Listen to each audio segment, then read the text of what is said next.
ఇప్పుడు ఆంధ్రప్రదేశ్ రాజకీయాల్లో చూసుకున్నట్టయితే కీలకంగా ఒక మాట వినిపిస్తుంది. ఏందంటే మద్యం షాపులు ఏవైతే ఉన్నాయో వాటిని సీఎంఓలో హాట్‌గా టాపిక్ నడుస్తుంది గత 2 డేస్ నుంచెల్లి. శుక్ర, శని, ఆదివారాల్లో కూడా అక్కడ ప్రధానమంత్రి గారు ప్రమాణ స్వీకారం పక్కన పెట్టి ఇక్కడ రాష్ట్రంలో సీఎంఓలో ముఖ్యంగా మద్యం పాలసీని రద్దు చేసి కొత్త మద్యం పాలసీ ఏదైతే ఉందో దాన్ని తీసుకురావాలి. 3600 షాపులకి టెండర్ రూపంలో పిలిచి చేయాలని చెప్పేసి దీనిపైన నడుస్తుంది. ఎందుకంటే గత ప్రభుత్వం వచ్చేసి ఎన్ని మద్యం షాపులు ఉన్నాయో అన్ని మద్యం షాపులని ఓన్లీ గవర్నమెంటే నడిపించాలి. దానికొచ్చే ఆదాయం అయితే అవుతుందో ఓన్లీ గవర్నమెంట్‌కే రావాలి. మధ్యలో ఎవరు ఉండొద్దు. టెండర్స్ ఏం పిలిచే అవకాశం లేదు. ఎందుకంటే అలాంటిది తమిళనాడులో జరుగుతుంది కాబట్టి దాన్ని ఆంధ్రప్రదేశ్‌లో అదే చేద్దామని చెప్పేసి జగన్మోహన్ రెడ్డి గారు పాలసీ తీసుకురావడం, దానిపైన సొంత బ్రాండ్లు తయారు చేయడం, రకరకాల బ్రాండ్లు తీసుకురావడం, రకరకాల బ్రాండ్లు పెట్టి ఓన్లీ గవర్నమెంట్ తరహాలోనే ఓన్లీ గవర్నమెంట్ హ్యాండ్ ఓవర్‌లో మాత్రమే మద్యం షాపులు నడిపేయడం జరిగింది. రేట్స్ పెంచినా, తగ్గించినా ఓన్లీ గవర్నమెంట్ వరకే. అది ఓన్లీ గవర్నమెంట్‌కి. ఆ గవర్నమెంట్ డబ్బు గవర్నమెంట్‌కే పోయిందా? లేకుంటే వేరే వాళ్ళకి పోయిందా? అనేది మళ్ళొకసారి ఈడీ వాళ్ళొచ్చి చేసిన తర్వాత, చంద్రబాబు నాయుడు వచ్చి కూర్చున్న తర్వాత దాని నుంచి డబ్బెక్కడ పోయింది? ఏం జరిగింది? ఎంత డబ్బొచ్చింది? అని చెప్పేసి దాన్ని ఒకసారి ఎంక్వైరీ చేసిన తర్వాత బయటకొస్తుంది. దాని విమర్శ పైన.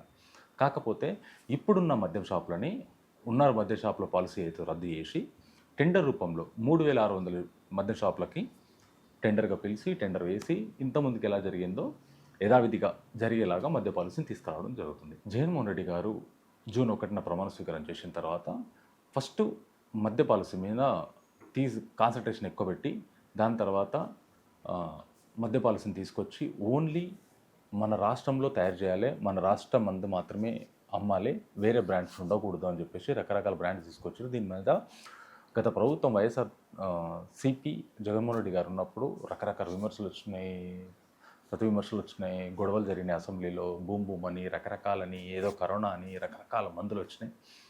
అలాంటి మందు ఇప్పుడు అస్సలకి ఉండకూడదు, ఆ మందు పాలసీ కంప్లీట్ రద్దు చేస్తున్నాము, ఇప్పుడు అలాంటి మందు ఏముండదు అని చెప్పేసి ఇంకా రాలేదు. కానీ సీఎంఓలో మాత్రము దీనిపైన 3 రోజుల నుంచి బాగా చర్చ జరుగుతున్నది.